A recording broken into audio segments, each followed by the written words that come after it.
बिस्मिल्लाहिर्रहमानिर्रहीम, अस्सलाम वालेकुम। क्या हाल है आप सबके स्टूडेंट्स। आज हमारा जो नेक्स्ट टॉपिक है जो है हमने पढ़ना है रिएक्शंस ऑफ अल्केन्स के क्या रिएक्शंस होते हैं। सबसे पहली बात, इससे पिछले वाले लेक्चर में मैंने रिएक्टिविटी ऑफ अल्केन के बारे में एक्सप्लेन किया था, तो अब जो है वो रिएक्शन ऑफ अल्केन्स, तो कंबस्टन रिएक्शन इसमें सबसे पहला आ जाता है। कंबस्टन क्या होता है?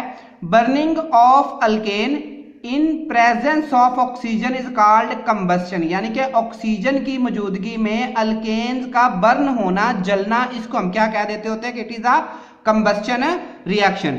अब कंबस्टन रिएक्शन की दो प्रॉपर्टीज होती हैं। सबसे पहली क्या है कि ये हाईली एक्सोथर्मिक होते हैं। एक्सोथर्मिक ऐसे रिएक्शन को कहते हैं कि जिसमें से हीट इवॉल्व हो, मतलब इनमें से जो हीट है वो इवॉल्व होगी। ठीक है, हीट इवॉल्व से मुराद ये है कि इन रिएक्शन में जो हरारत है वो खारज होगी, हरारत का खारज होना, और वो हरारत को थोड़ी सी नहीं बहुत ज्यादा जो है वो हीट जो है वो बहुत ज्यादा इवॉल्व होती है। दूसरा ये है कि इनको स्टार्ट करवाने के लिए हमें हाई टेम्परेचर की जरूरत होती है, हमें बहुत ज्यादा टेम्परेचर की जरूरत होती है। उसकी वजह क्या है कि उसकी वजह यह है कि जो अल्केन्स होते हैं इनमें सारे के सारे जो है वो सिग्मा बॉन्ड है।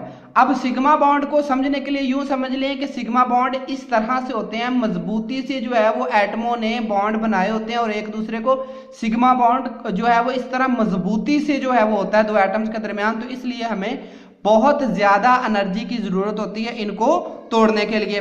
अब हीट ऑफ कंबस्टन जो है वो नेक्स्ट टर्म क्या है? हीट ऑफ कंबस्टन कि the amount of heat evolve when 1 mole of a substance is burnt completely, के अमाउंट ऑफ हीट हरारत की वो मिकदार जब 1 मोल ऑफ अ सब्सटेंस, जब किसी 1 मोल सब्सटेंस को आप क्या करते हैं? बर्न करते हैं, जलाते हैं कंप्लीटली, मतलब 1 मोल सब्सटेंस कंप्लीटली जब बर्न हो जाता है उस वक्त जो एनर्जी खारिज होती है उसको हमने क्या कह देना कि हीट ऑफ कंबस्टन। अब जो कंबस्टन होती है इसमें जब भी हम किसी ऑर्गेनिक कंपाउंड को जलाते हैं तो हमें कार्बन डाइऑक्साइड, ठीक है, वाटर और साथ बहुत ज्यादा हीट मिलती होती है। अब आप मीथेन की ही एग्जांपल ले लें। CH4 मीथेन का फार्मूला है कि जब आपने मीथेन को ऑक्सीजन की मौजूदगी में जलाना है, फ्लेम से ये रिएक्शन हम स्टार्ट करवाते हैं। जैसा कि हम घरों में गैस जलाते हैं तो हम माचिस का इस्तेमाल करते हैं, तो इसी तरह ये लाइटर का इस्तेमाल करते हैं, तो वो फ्लेम ही है, तो उसकी भी एनर्जी बहुत ज्यादा होती है। तो कहने का मतलब ये कि जब आपने किसी चीज को बर्न करना है तो बर्न करने के लिए भी आपको बहुत ज्यादा एनर्जी की जरूरत होती है, हरारत की जरूरत होती है।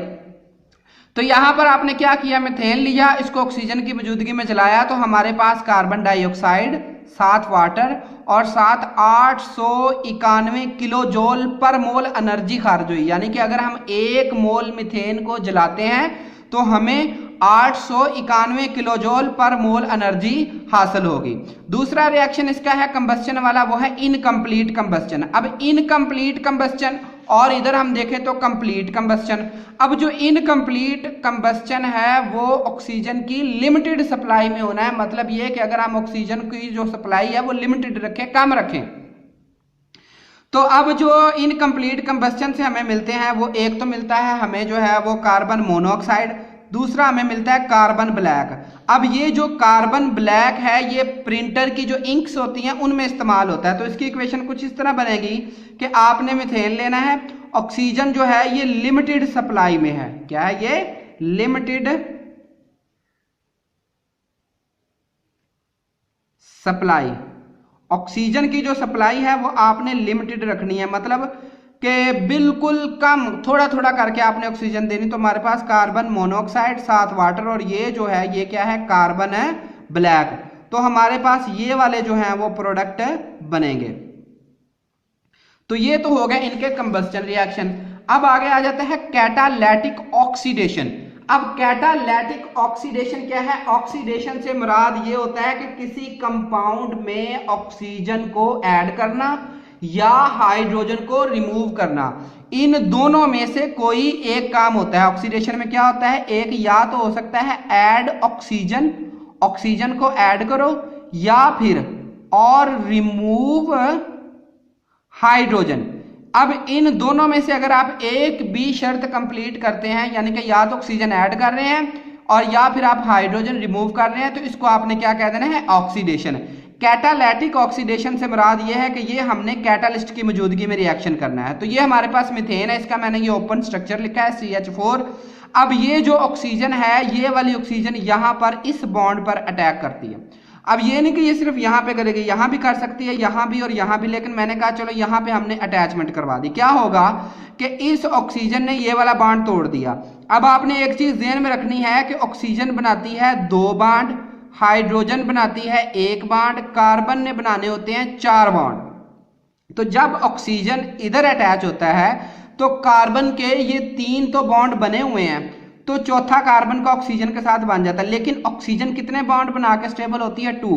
तो क्या करेगी, इस हाइड्रोजन को ये अपने साथ अटैच करेगी और OH ग्रुप की शक्ल में इस कार्बन के साथ मिल जाएगी। तो ये आपके पास जो है वो बन जाएगा मेथानॉल, या हम इसको कहते हैं मिथाइल अल्कोहल। अब ये जो मेथानॉल है, फर्दर ऑक्सीडेशन इसकी होगी।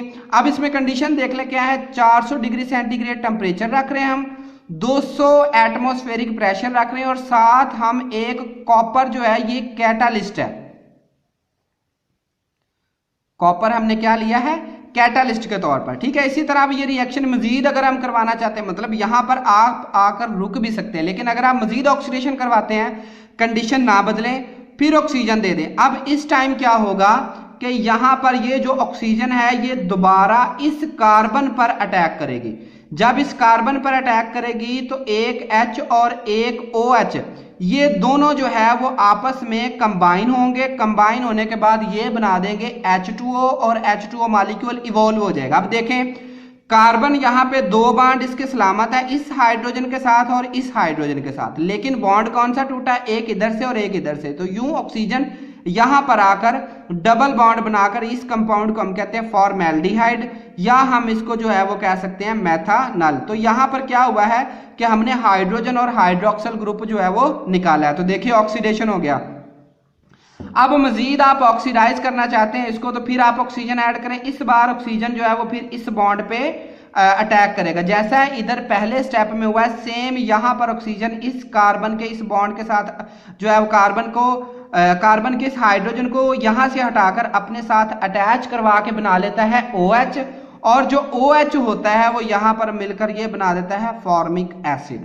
तो अब फॉर्मिक एसिड की जब आप मजीद ऑक्सीडेशन करेंगे तो फिर ये कार्बन डाइऑक्साइड और वाटर में चेंज हो जाएगा। अब कैटालिटिक ऑक्सीडेशन के क्या फायदे हैं?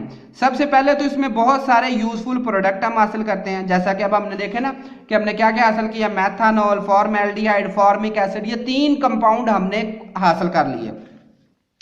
तो this method is useful to prepare higher fatty acid for soap and vegetable oil. तो इस मेथड से आप फैटी एसिड्स बनाते हैं, जो कि फिर कहां पर इस्तेमाल हम कर रहे हैं, सोप और वेजिटेबल ऑयल बनाने के लिए जो है वो हम इस्तेमाल करते होते हैं। अब नेक्स्ट जो रिएक्शन है वो है नाइट्रेशन। नाइट्रेशन से क्या मुराद है? नाइट्रेशन का मतलब होता है किसी भी कंपाउंड में NO2 ग्रुप या तो ऐड करना या किसी के साथ रिप्लेसमेंट करना, क्योंकि अल्केन के सारे बॉन्ड सिग्मा होते हैं। तो यहां पे डेफिनेशन बनेगी नाइट्रेशन की, the replacement of hydrogen atom of alkane, alkane के हाइड्रोजन एटम की रिप्लेसमेंट बाय अ नाइट्रो ग्रुप, एक नाइट्रो ग्रुप से। ये क्या है? ये नाइट्रो ग्रुप है। ये क्या है? Nitro group is called nitration of alkane. इसको हम क्या कहते हैं? Nitration of alkane. अब इसकी 2 कंडीशन है कि it occurs in vapour phase, ये सिर्फ और सिर्फ वेपर फेज में ही होगा। मतलब ये कि नाइट्रो ग्रुप भी आपने वेपर फेज में लेना होता है, और जिस हाइड्रोकार्बन को आप ऐड कर रहे हैं वो भी वेपर फेज में लेना होता है। Second, it occur at high temperature. दूसरी कंडीशन ये है कि ये बहुत ज्यादा टेम्परेचर पर होती है। इसको करवाने के लिए आपको बहुत ज्यादा टेम्परेचर की जरूरत होती है। तो अब देखें, ये हमारे पास CH4, ये मीथेन है। अब नाइट्रेशन के लिए जो हम नाइट्रेटिंग एजेंट यूज करते हैं वो होता है नाइट्रिक एसिड, HNO3। अब देखें क्या फार्मूला है नाइट्रिक एसिड का, HNO3। तो आप अगर इसके स्ट्रक्चर को देखेंगे तो इसका स्ट्रक्चर कुछ इस तरह से होता है। तो हम इस NO2 को इकट्ठा भी लिख सकते हैं और HO को साइड पर भी लिख सकते हैं। यही काम इधर हुआ है, ठीक है। तो अब देखें HO इधर लिख लिया और NO2 ये हमने इधर लिख लिया। अब यहाँ पे हुआ क्या है कि ये वाला H और ये वाला OH ये दोनों आपस में मिले हैं। इस OH ने इस H को लिया और बना दिया H2O, और ये वाला जो नाइट्रो ग्रुप है ये इस कार्बन के साथ यहाँ पर आकर अटैच हो गया। तो ये कंपाउंड हमारे पास बन गया नाइट्रो मीथेन।